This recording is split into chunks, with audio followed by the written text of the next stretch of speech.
Hello friends, आज हम बात करते हैं संत जाम्बोजी के बारे में। तो संत जाम्बोजी का जन्म होता है राज राजपूत पंवार परिवार में।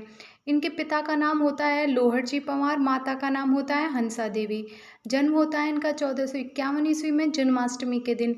जन्म स्थान है पीपासर गांव नागौर। वास्तविक नाम होता है धनराज और इनका उपनाम है गूंगा बहरा संत और पर्यावरण प्रेमी लोक संत।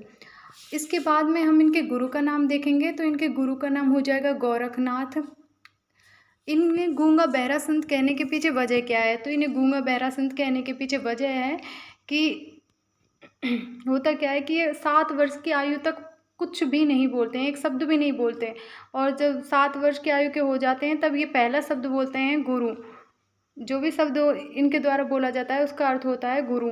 तो वहीं से इनका उपनाम पड़ गया, क्योंकि ये पहले बोलते नहीं थे तो लोग इन्हें क्या कहने लगे, गूंगा बहरा। और फिर इन्होंने बोलना स्टार्ट कर दिया, लेकिन पहले जो नाम पड़ जाता है वो हमेशा रहता है।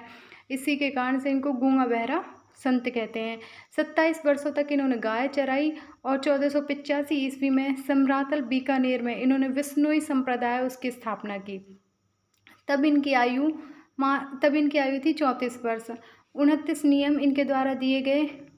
उन नियमों में 8 नियम इन्होंने जीवों की रक्षा के लिए, 7 नियम समाज की रक्षा के लिए, 10 नियम स्वयं और जो स्वास्थ्य है उसकी रक्षा के लिए, और 4 नियम जो दिए इन्होंने धर्म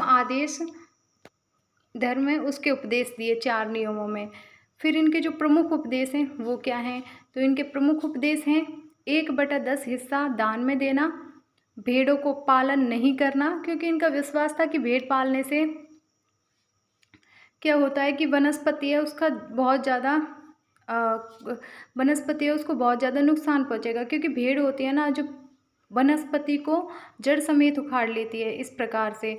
तो इन्होंने भेड़ पालन का विरोध किया। इन्होंने कहा कि लोगों कुछ भी पालो लेकिन भेड़ नहीं पालना।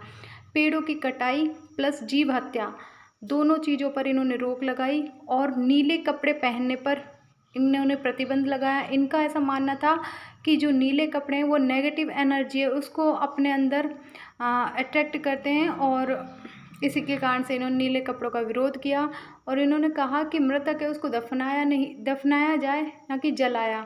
जलाने में लकड़ियों का इस्तेमाल होगा और इससे पेड़ों को काटना पड़ेगा। तो और इनके उपदेश स्थान थे सांथरी। जो भी इनका जहाँ पर ये बैठ करके जो भी उपदेशों का जो स्थान होता था उस स्थान को सांथरी कहते थे, जहाँ बैठ करके ये उपदेश दिया करते थे। इन्होंने जो ग्रंथ लिखे उनमें जंब सागर, जंब संहिता और जंबवाणी प्रमुख है। धन्यवाद दोस्तों। अगर आपको वीडियो पसंद आई हो तो चैनल को लाइक शेयर सब्सक्राइब करें।